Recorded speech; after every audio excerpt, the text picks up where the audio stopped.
Good morning. Welcome to Kingsport News Hour.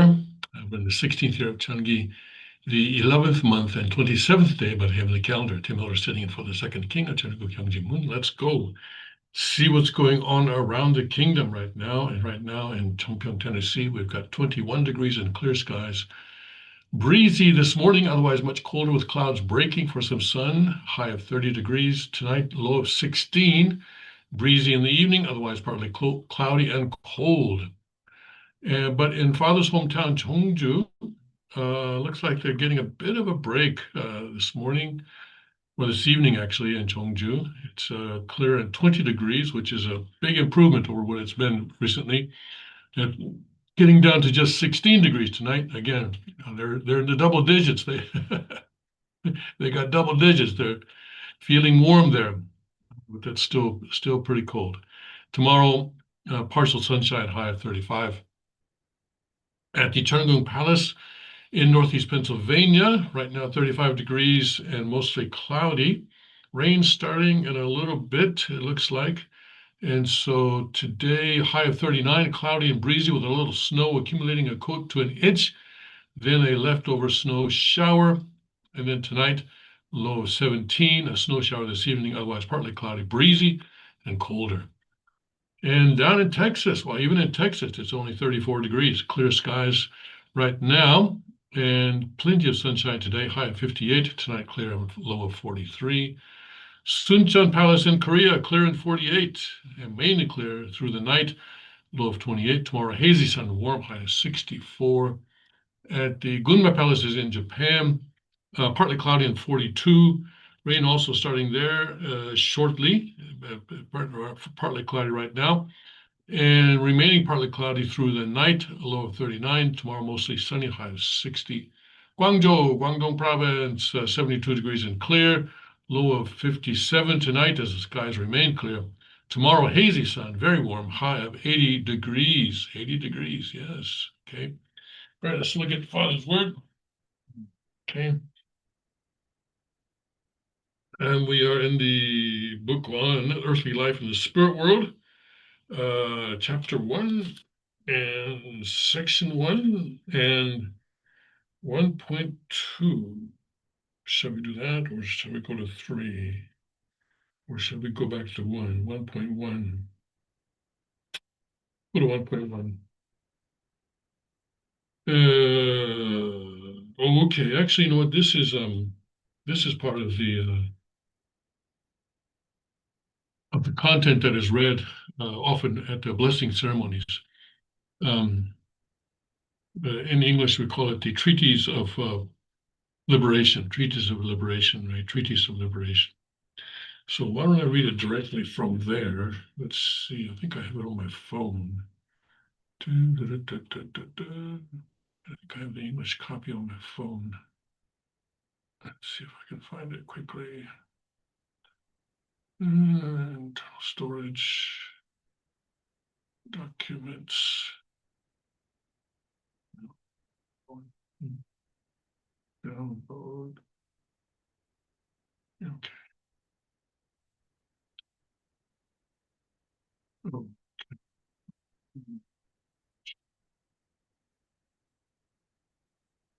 I do have it, but I don't have the I don't have the Word app on my phone, and so I cannot open it. Okay. All right. Uh,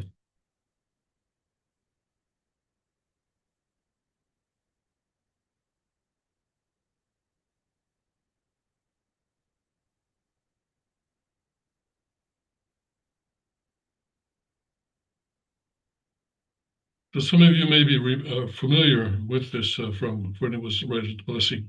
But anyway, let's go to, I guess that we're looking at the content that follows that. Uh, originally, God is the center, spiritual center, and Adam originally was to be the physical center. So these two centers, the totem is a focus. So I think focus or center of focus. were to be on a 90-degree angle, and that was the purpose of creation of God, and also the purpose that was desired by human beings. And if Adam and Eve had not fallen, then um, they would they would have gone to the spirit world and eternally have appeared as the father and the mother. But because they fell, they could no longer do that. If they had not fallen, then anyone who attended their parents as they would attend God would be able to go to heaven. Anyone who attended their parents as they would attend God would be able to go to heaven. July 4th, 1982. July 4th, 1982. July 4th, 1982. Was that when the 2075 couples were blessed, or July 1st, was it, or something like that? Anyway, right about that time. All right, praise God. So again, um, that's interesting because mm,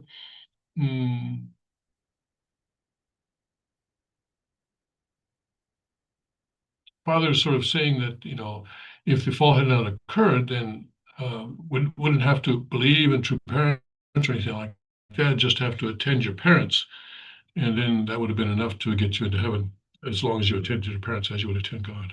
Okay. All right, so let's see what's going on today, and some interesting stuff is going on actually. Uh, Next week is the annual Davos conference, all of next week. And guess who's going? Guess who's going? Mhm. Yes, President Trump is going to Davos. And not only is he going, but he's taking the second largest US delegation, or the largest, I guess, right? Yes, the largest US delegation to ever attend Davos there. And so he's going there, and sounds like he has something in mind, something that he wants to accomplish there. That's going to be exciting. He was in Davos in 2020. He was in Davos in 2020. Uh, that was the year that he was running for re-election, and now he is back in 2026. So you can imagine some of the things that he's going to talk about. Obviously, he's going to talk about Ukraine. That's a given. He'll probably also talk about Greenland and, of course, Russia. What else will he talk about? Well, he'll talk about a whole lot of stuff, I suppose. But he is on a roll right now, and so I'm sure that he's going to make some noise there. That's going to be interesting to watch. Here, this is the AP story. AP, of course, being the very leftist AP. U.S. President Donald Trump will return to the World Economic Forum's annual meeting of business, political, and cultural elites in Davos, Switzerland next week, leading a record-large U.S. delegation, organizers said Tuesday. The Geneva-based think tank says Trump, whose assertive foreign policy on issues as diverse as Venezuela and Greenland in recent months has stirred concerns among U.S. friends and foes alike, will be accompanied by 5 cabinet secretaries and other top officials for the event, running from Monday through January 23rd. So basically, January 23rd is the Friday, so it's going Monday through Friday. Of course, I doubt that Trump is going to stay there the entire week. He'll probably, he'll go there. He'll give the big speech. He's sort of he's the main headliner this year. So he will go there, and I guess perhaps some of the cabinet officials will remain to sort of pick up the pieces after he finishes speaking. A total of 850 CEOs and chairs of the world's top companies will be among the 3,000 participants from 130 countries expected in the Alpine resort this year, the forum says.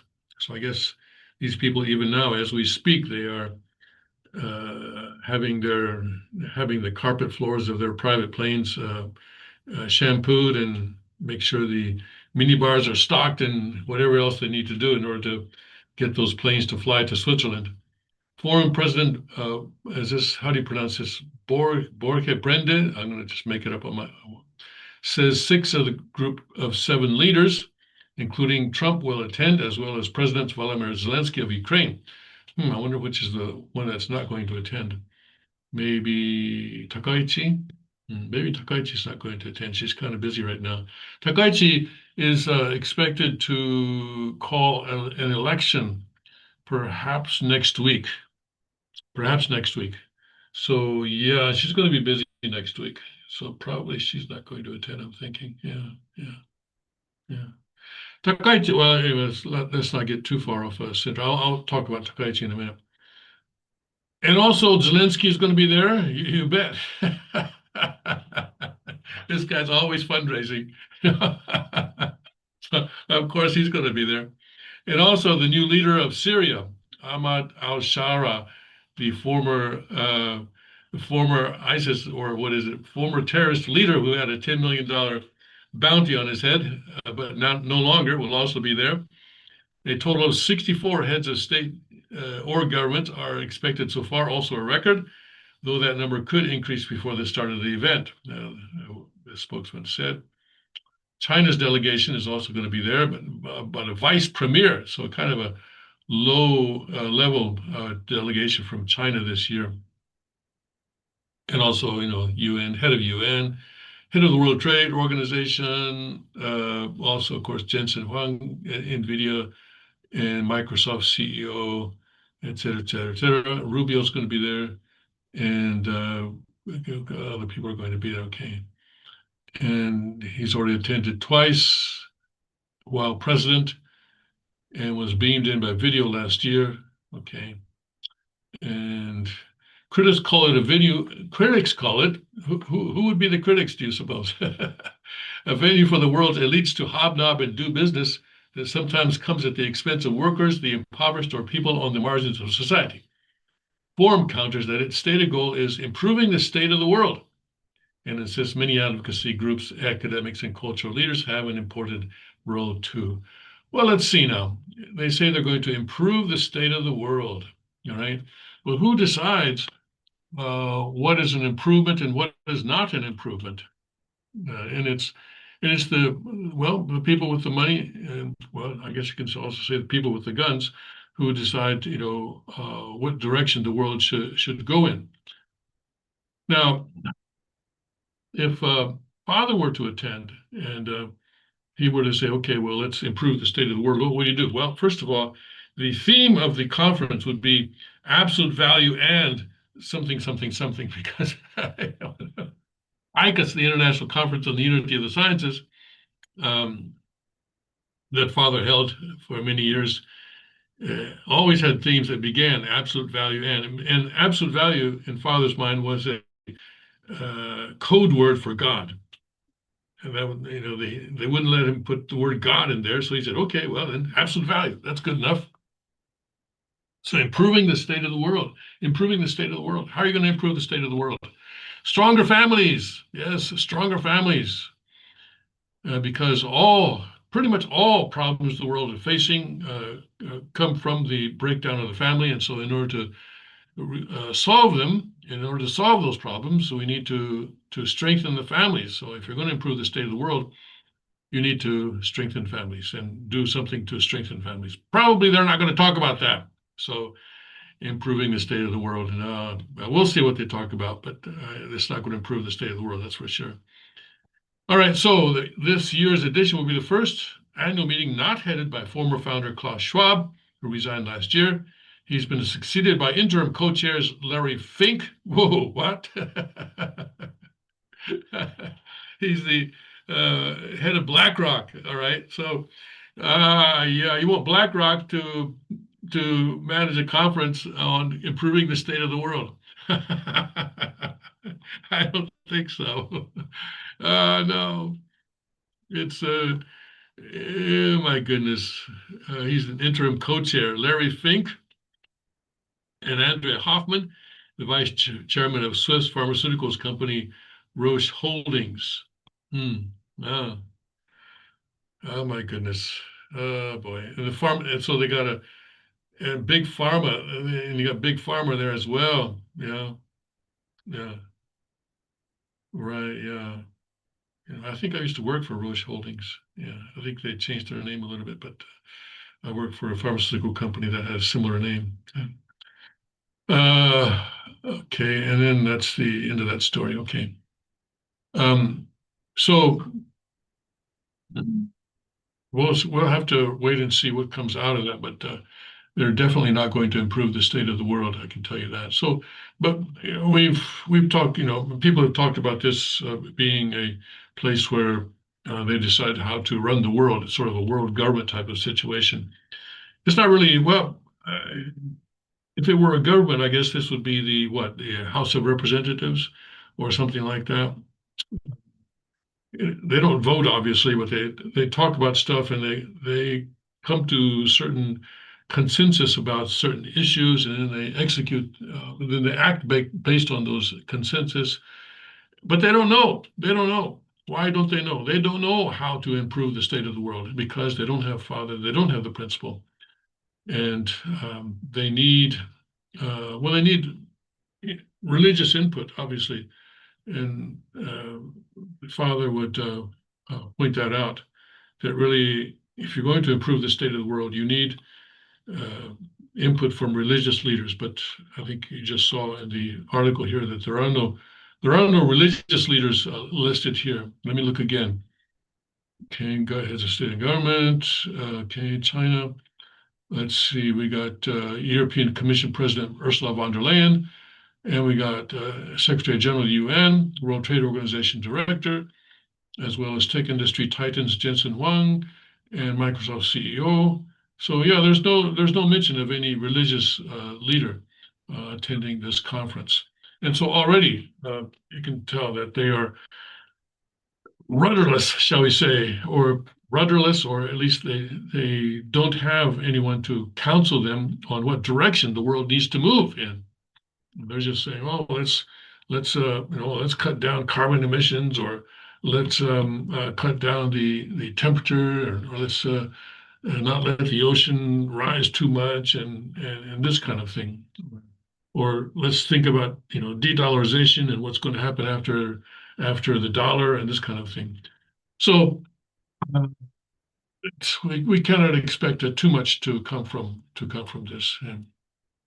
But it may be sort of a satanic precursor to a Cheongguk Congress, House of Representatives. Do you think?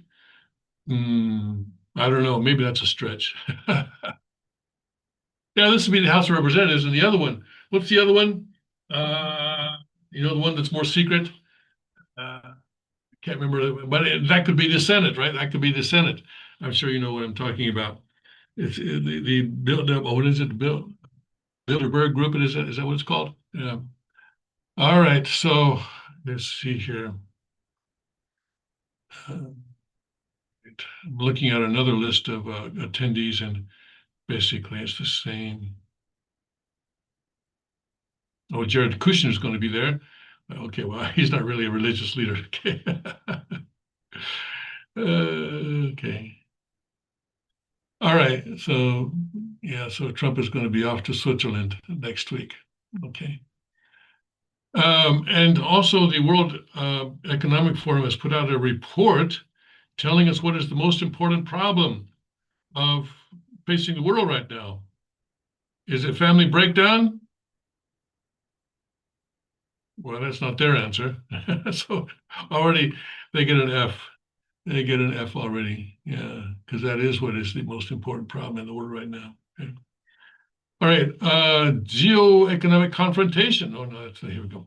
Geoeconomic confrontation, ranging from sanctions to tariffs, is the top threat, found the World Economic Forum's Global Risks Report on the eve of its annual meeting. Escalating economic confrontation between major powers is now seen as the biggest threat to global stability for the year, World Economic Forum said on Wednesday in its Global Risks Report 2026. The annual report takes into account the views of more than 1,300 leaders. How many of those are religious leaders? Let's see. from sectors including business, academia, civil society, government, and no, there is no religion. Religion is not listed there. And this is the problem. And these people often see religion as part of the problem and not part of the solution. I've had people try to say this to me, that religion only creates confrontation. And and it's the Beatles song, right? What do they say? Um, no God to die for, or something, or no religion to die for, or something like that. That song that they have. So it's often seen as part of the problem, and that the fact that it is seen that way is, of course, unfortunate, because actually religion is the one place where you're actually going to find the solution. Uh, it found that half of those surveyed anticipate a turbulent or stormy world over the next 2 years, a notable increase from 36% in last year's report. Well, they probably got that right. A further 40% of respondents said they expect the 2-year outlook to be unsettled at best, while only 9% foresee stability and 1% anticipate calm. Where is this 1% living? Are they living under a rock? The outlook darkens further over the next decade as a clear majority predict there will be prolonged global instability. The report was released days before the annual meeting. Okay. And I guess this is the picture there of Davos in the snow. Okay, this was taken 8 years ago. Okay. The Global Risks Report offers an early warning system as the age of competition compounds global risks, from geoeconomic confrontation to unchecked technology to rising debt, and changes our collective capacity to address them, said World Economic Forum Managing Director Sadia Zahidi. But none of these risks are a foregone conclusion, she added. And okay. Okay. We'll see what's going on with Davos. All right, I think that's basically about it. Tech threats to climate concerns. They're not listing AI, are they? So they're not listing AI as I guess they're just, over the next 2 years, I guess they're saying that AI is not yet a big problem. Over the 10-year period, environmental threats were considered the most severe, with the top three being extreme weather, biodiversity loss, critical change to Earth systems. So they're still going with that stuff. All right, so that's what and again, this highlights their misguided view of where the world is going. Because again, they need input from religion, specifically True Father's teaching, on where the providence is going. But they say, "Oh no, we want religion to be over here in a corner. We don't want religion to be interfering in what we're doing, because we're the experts, and religion is just a bunch of myths." So as long as they keep that up, they're not going to be improving the world situation, and their prediction of difficult times is certainly going to come true. Okay. All right, let's see here. Staying with President Trump. President Trump had a call with the new leader of Venezuela on Wednesday. So let's take a look at that. Apparently the call went well. He says he has a great conversation with Delcy Rodriguez, who described her first call with Trump as productive and courteous. Okay. At least they're smiling. Well, at least two of them are smiling. This guy, I don't know. He's not smiling. U.S. President Donald Trump held a very good call with Venezuela's interim president, Delcy Rodriguez, on Wednesday, the first known contact between them since the ouster of Nicolas Maduro. Both leaders spoke highly of the phone call, which came as Rodriguez declared on the same day her country was entering into a new era in her first press conference since taking control of Venezuela. Rodriguez was Maduro's vice president since 2018 and was sharply critical of the capture by U.S. forces on January 3rd, when he was kidnapped amid US strikes on the country, then brought to the US to face trial.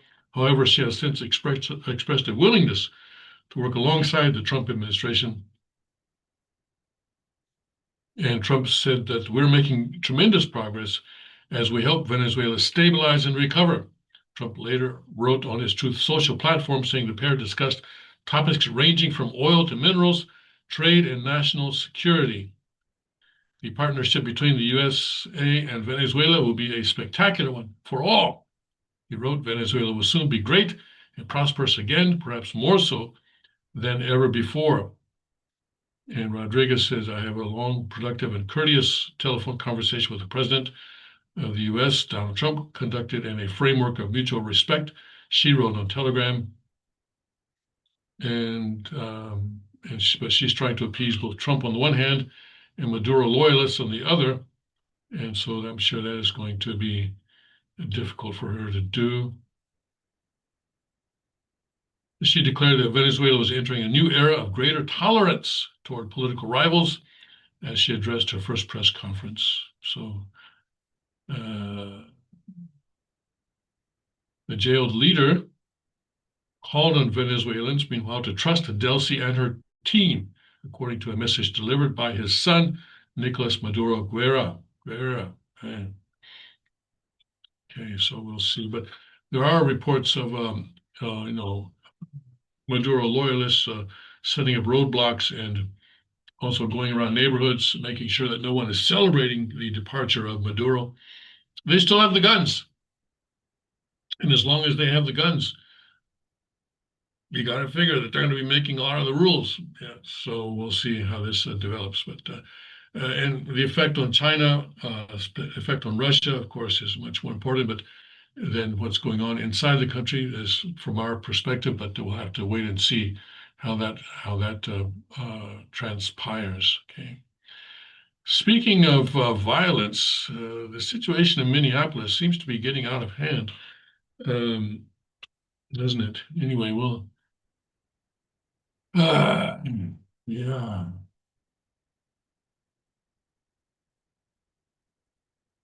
Minneapolis, especially Minneapolis, seems to be descending into some sort of chaos or disorder or something.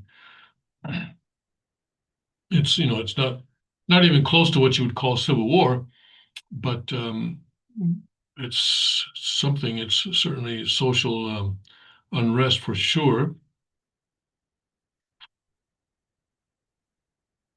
And a Minneapolis man, or I guess an illegal immigrant or somebody anyway, was shot in the leg. Okay. And the protests are continuing there. Of course, Minnesota and especially Minneapolis have long been centers of socialism in the United States, going back to the 1960s with Hubert Humphrey, who was vice president under Johnson and tried to run for president in '68 but failed. And then, of course, other leftist leaders have come from Minneapolis.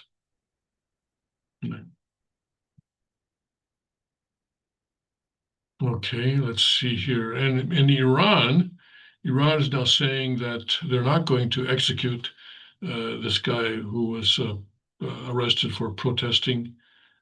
And President Trump says that the killings have stopped.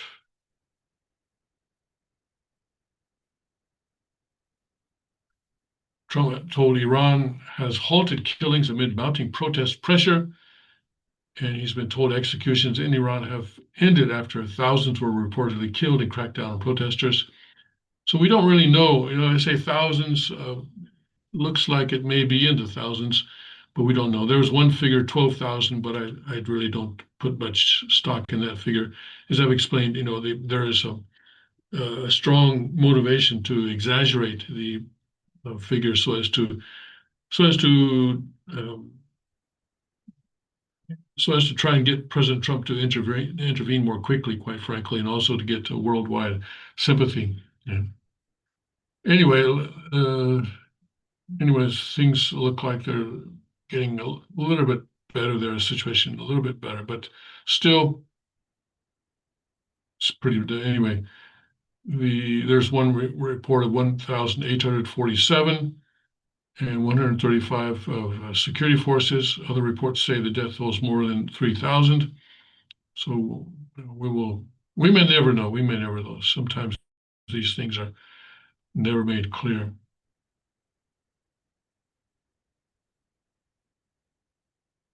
The protests are viewed as the most severe since 2022, when thousands took to the street nationwide after the killing of a woman there for apparently a problem with her hijab. I have canceled all meetings between Iranian officials until the senseless killings of protesters stops. Help is on the way, Trump posted on Truth Social on Tuesday. So the killing stopped after he posted that, it looks like. Well, that's good. That's good anyway. All right, let's see what's going on at the Epic Times. Okay, ICE officer ambushed and shoots illegal immigrant in Minneapolis. So the protesters are inciting violence and trying to get the uh, law enforcement authorities to shoot them. And I'm sure they're being coached in that way. That's what they do in revolutions. And that's how revolutions come about. And then, of course, when someone gets shot, then you rally around that and you rally public opinion, and then that puts more pressure on the authorities and that kind of thing. How ICE was targeted in Minneapolis for weeks before the fatal shooting. Yes, Minneapolis has always been a problem, yeah, a leftist problem. Iran reopens airspace after nearly 5 hours closure amid tensions with the U.S. Okay, so that means the tension is coming down a little bit. Right? Planned state executions of Iran protesters expected to be canceled, according to Trump. But State Department is warning Americans to avoid travel to military sites in the Middle East.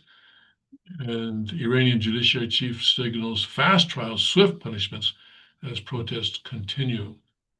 And these are airplanes that are flying, and you can see. Oh, there's one there over Iran. There's one, and that's about it. That's about it. There's just that one plane flying up here in the corner here. I guess they're just sort of sneaking in. Yeah. But this one is actually headed to Tehran, it looks like.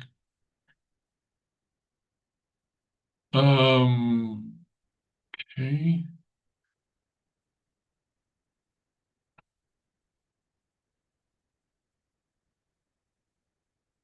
I think the leftists have decided to sort of congregate in Minneapolis, make that the center of their anti-ICE or pro-immigration. It's not pro-immigration. It's just that they want to continue the no borders policy of Biden and others, and bring in as many people as possible. Yeah.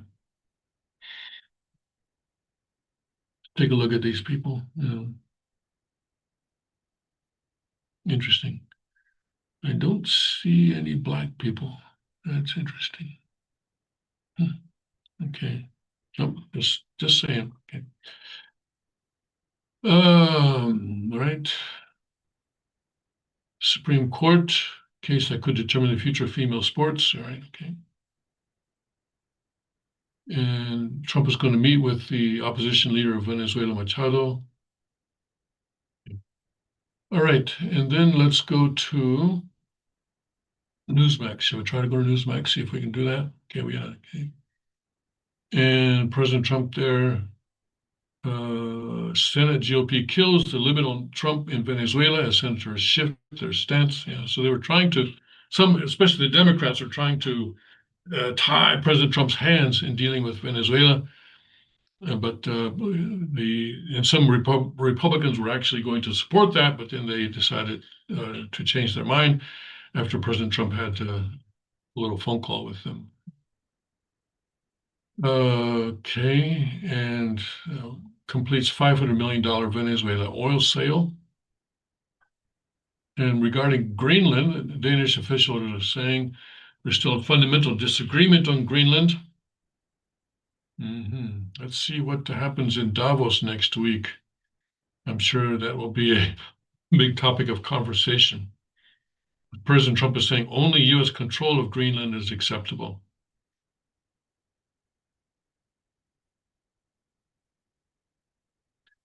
And he's also launching an $11 billion plan to replace USAID. Let's take a look at that. Trump administration is starting an $11 billion global health initiative designed to replace the U.S. Agency for International Development with a model that sends aid directly to foreign governments and health institutions. The initiative, dubbed the America First Global Health Strategy, would bypass non-governmental organizations that previously worked through USAID and instead direct funding straight to foreign governments, hospitals, and pharmaceutical suppliers. U.S. will commit $11.1 billion into the plan to participating countries. Secretary of State Marco Rubio has signed 15 agreements with African countries whose goal is to improve their health systems with an emphasis on HIV/AIDS, malaria, tuberculosis, and maternal health. And they want to have 50 countries signed on within a few months. And Rubio says this replaces the NGO industrial complex that diverted about 70% of U.S. funding to Washington area middlemen and bureaucrats, a claim former USAID officials contest. They built parallel healthcare, flying a bunch of American workers out there to treat people, Jeremy Levin, Undersecretary of State for Foreign Assistance, told Axios. Yes, you made progress, but it stalled, and you never built durability or self-reliance in these African governments because they had this parallel system. Lewin said USAID fostered a neo-colonial mindset of the white man has to do it. The new plan will do more to help developing nations strengthen their healthcare capacity, Lewin said. President Trump moved early to overhaul USAID, pushing to shrink the agency's footprint and shift more foreign aid away from long-running development programs and toward what his administration called America First priorities. The team proposed deep budget cuts, tightened oversight of grants and contracts, and sought to reduce reliance on outside partners and multilateral institutions, arguing the system was inefficient and too often benefited bureaucrats and contractors. Many of those efforts ran into resistance from Congress and the foreign policy establishment, but they set the tone for a broader push to restructure how the U.S. delivers assistance overseas. I'm glad they're doing this. I'm glad they're replacing it with something new, not just closing down what was there before. Okay.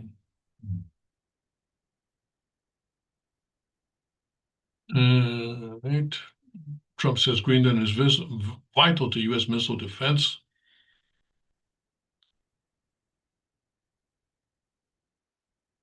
Okay, let's see here.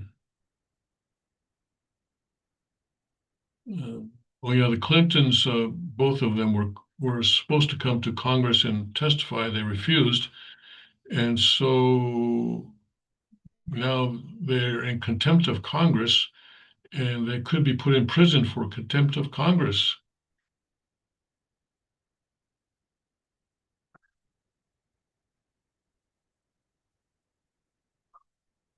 Yeah, something about everyone, no one is above the law. If you're defying a subpoena, you should go to jail for it, Luna said, pointing to past cases in which former Trump advisors Steve Bannon and Peter Navarro were jailed after being held in contempt of Congress. Should Americans accept anything less than equal treatment under the law? She asked. Amen to that. So we may finally see Hillary behind bars.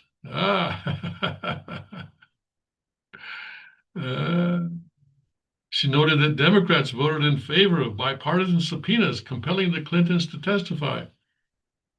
Yes, we may finally have Hillary behind bars, and Bill as well. Luna also pointed to her own past actions as evidence of consistency, noting that she pushed for inherent contempt proceedings against Attorney General Merrick Garland over his refusal to provide materials related to President Joe Biden's fitness for office. Let's see if Democrats can hold up the same standard. The House investigation remains ongoing, with any enforcement action ultimately dependent on further votes in Congress and potential action by the Justice Department. Hey, lock her up, lock her up, lock her up. You didn't think that was actually going to happen, did you? Oh my, I didn't. I thought she was going to go free. But now it looks like they're going to get her on a contempt charge and lock her up for that. Okay, whatever it takes, whatever it takes, right? Whatever it takes. Oh my goodness, this is great. Yes, yes, Hillary might finally wind up behind bars. Okay. Iran makes an assassination threat against Trump. I mean, how's that even news? Okay. Hmm. Don't they always do that like every day? And this um, Starlink thing is interesting because there's conflicting reports. When was this published? 14 January, Wednesday. So this was published yesterday.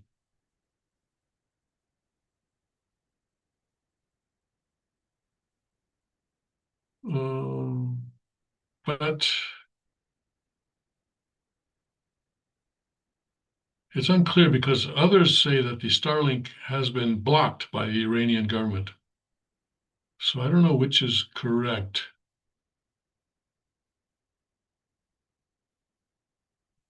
And the way they would block it apparently is that well, Starlink is radio waves, just like any other radio wave. And so you could block it if you know the frequency, then you uh, broadcast a basically noise on that same frequency. And then that apparently is a way that you could block sort of communication between the satellite and the terminal on the ground. And I've seen a number of videos about that, but this article is saying that Starlink is working and it's free.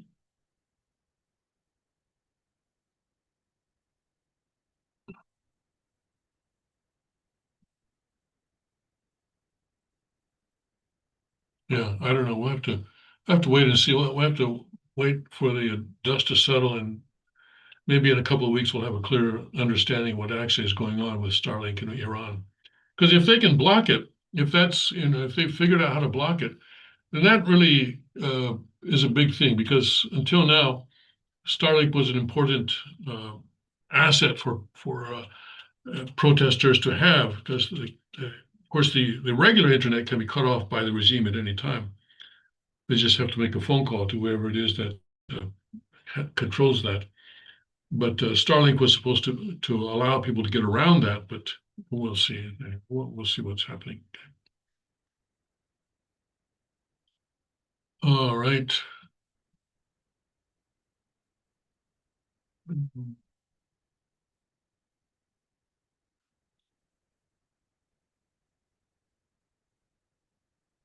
NATO now deploying troops to Greenland amid U.S. tensions.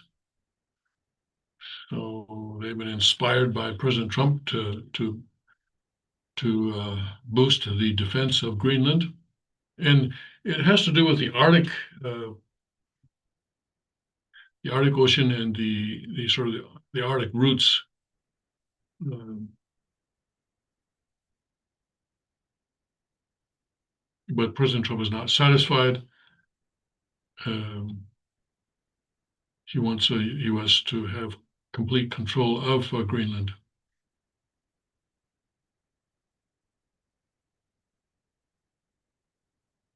Mhm.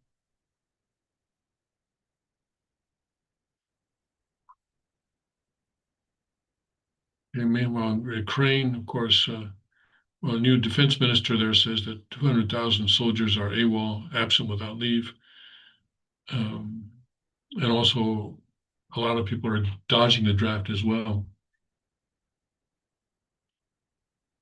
So we'll have to see how Ukraine works out eventually. Okay. All right, let's see. Let me share this with you again.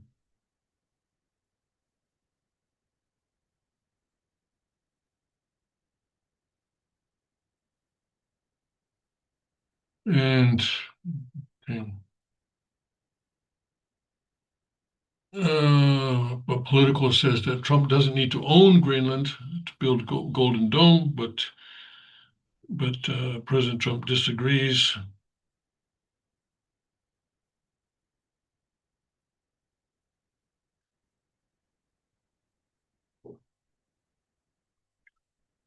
Yeah, it seems to be about all that we have. Okay, let's go to Breitbart and see what's happening there.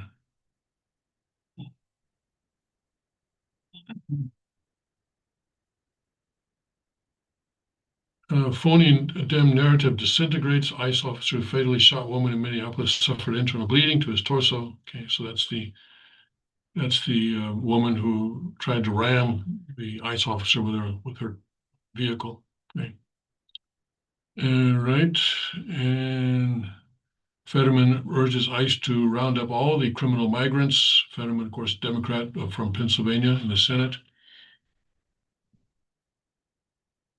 And now, of course, the Democrats are planning a strategy where in a couple of weeks, actually a week, 2 weeks from tomorrow, uh, some of the funding for ICE is going to expire. And the Congress has to vote new, and not just ICE, but the whole Department of Homeland Security. And so Democrats are saying, no, we're going to close down the government if necessary in order to block any kind of funding for ICE. So we'll see what happens with that. But I would just wonder if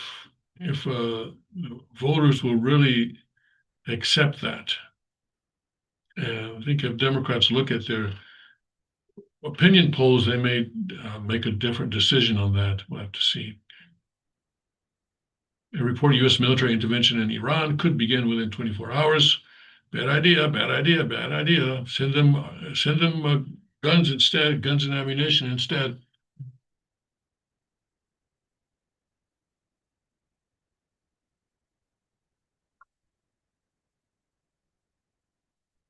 And Grinnell, this is Trump's former, um, what is it, DNI, Director of National Intelligence, um, in his first term, towards the end of his first term. And so he's saying that if the Iranian regime survives the current situation, it'll survive anything. Well, no regime survives everything, so they'll certainly be able to extend their lifespan a great deal. That's true. On Wednesday's broadcast of Newsmax TV's Rob Schmidt Tonight, presidential envoy for special missions Richard Grenell stated that if the Iranian regime survives the current situation, I think they can survive anything, and he hasn't seen anything like what we're currently seeing in his lifetime. Host Rob Schmidt asked, "You're not a regime change guy. I know this of you, but can you, no matter how it happens, is the world a better place if that regime falls and those people are liberated from it?" Grinnell answered, "I love the America First. Let's not do regime change type of policies. If there's one country that deserves regime change that you could convince me on pretty fast, it's Iran.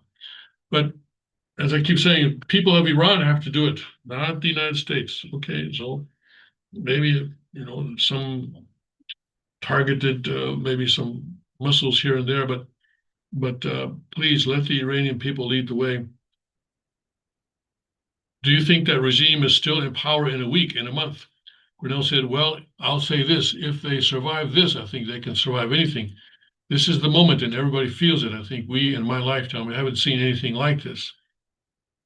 Okay, that's the end of that. So we'll see what happens here.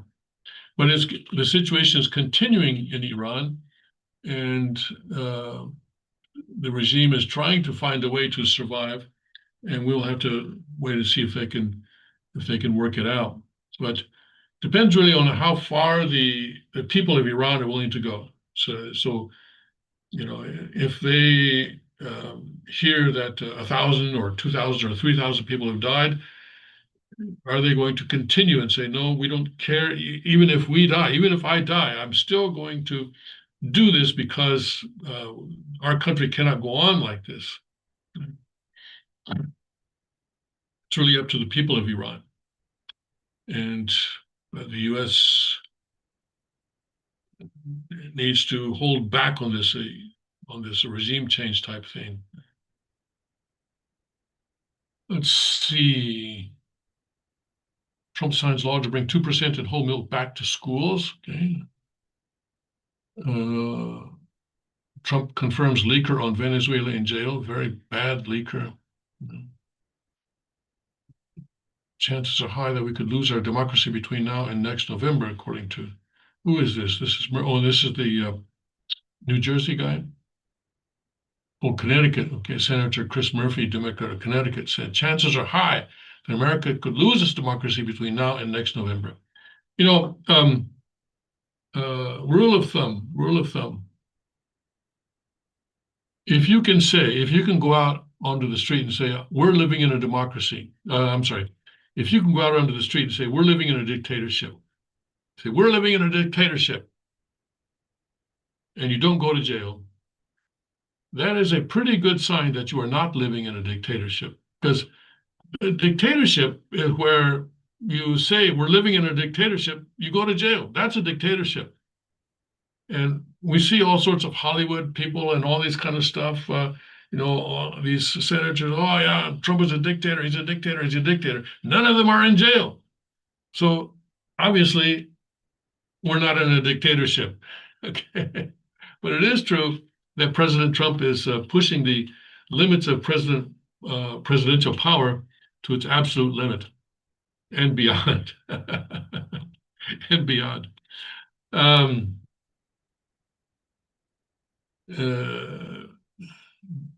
But that's because over the years, Congress, especially courts to some extent, but also Congress, for the most part, has been increasing presidential powers. And President Trump takes a look at it and says, oh, look what I can do. Yeah, I'm going to do this, I'm going to do that. And he tests the limits by going beyond what you might normally think would be okay, and then let the courts deal with whether this is all right or not. For example, the tariffs, I think, are a good example. Someone might stand back and say, what? You can do that? And Trump would answer, well, yeah, we'll find out. I'm going to go ahead and do it. And the courts can work it out. If the Supreme Court says no, then I'll back up. But until the court stops me, I'm going to continue doing it this way on the tariffs, for example. So we'll see. We're still waiting for the Supreme Court to rule on President Trump's current tariff regime and the way that he's justifying that, given the legislation. So this is one of the things. The Congress passed a law which said that in certain circumstances the president could just issue tariffs. They passed a law that said that, and President Trump is using that law as the justification for the tariffs that he's putting out. And the Democrats are saying, no, that law wasn't intended to be used that way. Well, President Trump would say, well, okay, let's take it to a judge. And it's before the Supreme Court right now, and we'll see what the Supreme Court finally decides. It could come any day, actually. It could come any day, but we're waiting to see what will happen. And President Trump says that even if the Supreme Court decides against him on tariffs, he still has other ways of putting the same tariffs into effect. So it's going to be an ongoing thing, and it may go on for the next 3 years until the end of his term. Maybe that's the way that he's doing this. So here, and people suddenly become mind readers, and they pretend to know what is in President Trump's mind, and they say, oh, Trump wants to do this, he wants to do that. So, for example, this guy, Chris Murphy, is saying, I think the president first just trying to make people stay home. So he thinks this is what the president is trying to do. Trying to make ordinary citizens fear going out on the streets. But that doesn't seem to be working given the number of people that are turning out in these special elections, the number of people that are turning out for protests. So now possibly he takes a look at the elections itself. Maybe he does try to take voting machines in a state where his candidate lost it by a close election. Maybe he goes on, well, maybe. Well, I think this is what he's trying to do, that kind of thing. So the speculation is designed to create more social upheaval, and we will see what happens with that. Yeah. Anyway, the Democrats are pushing back, and right, that's the way the American system was designed: checks and balances, right? Checks and balances. So we'll see what everything comes down to in the end.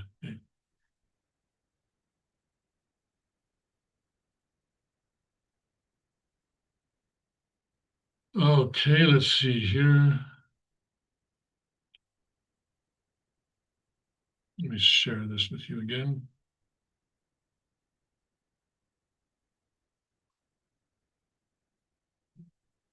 What's this? Cheap migrants are being imported to replace U.S. teachers. Really? Teachers? School districts are increasingly turning to importing teachers from foreign nations to work for lower pay. In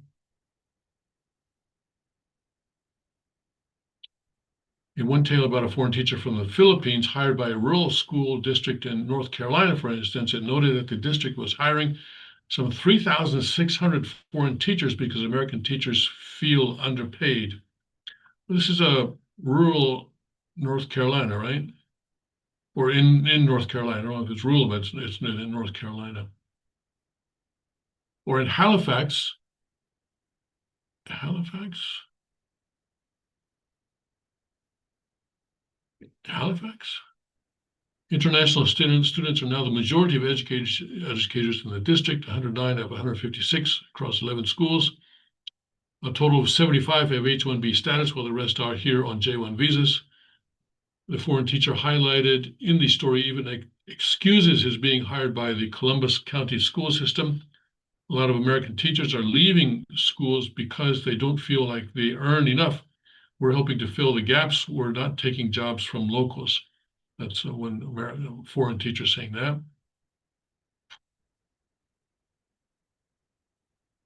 Interesting. In an appearance in Irving, Texas, Dallas Express reporter Kellen Jones pointed out how importing workers hurts American workers. So it's interesting. Well, Dallas ISD hired about 1,200 H-1B workers over the last 5 years. Many of those jobs are in bilingual education. In other words, legal aliens are having to be brought into Dallas to teach the children of illegal aliens who don't speak English. Interesting. I hadn't known this, that teachers, it's not just farm workers or construction workers, it's teachers. Actually, that would be a good thing, because I tell you, these, in my experience, okay, my kids have been out of public school now for what, 20 years or so, but I'm sure it's worse now, right? You have teachers who take it upon themselves to say that, well, children belong to the state, not the parents, especially if the parents have religious views that the teacher decides are not good, all right? Then the teacher takes it upon themselves it's their mission then to separate the child from the parents. So bringing in teachers from the Philippines, I'm all for that. Instead of having these leftist white, or even black for that matter, National Education Association member teachers try to inculcate children with a leftist ideology. I think someone from the Philippines will be less likely to do that because they still have they're coming from a society with a strong family tradition and strong religious tradition. So I would feel more comfortable having my kids, if they're in public school, having them taught by someone from the Philippines rather than someone from Massachusetts, for example. Definitely. or from, let's say, Central or South America. Again, I think there's a more likelihood that they're coming from a culture with a strong family tradition. So yeah, I think in my mind this is a good thing. I don't mind, but we'll see how it all shakes out. All right, gotta go. Be here tomorrow. Yes, I'll be here tomorrow. God bless, Godspeed. May His kingdom come quickly.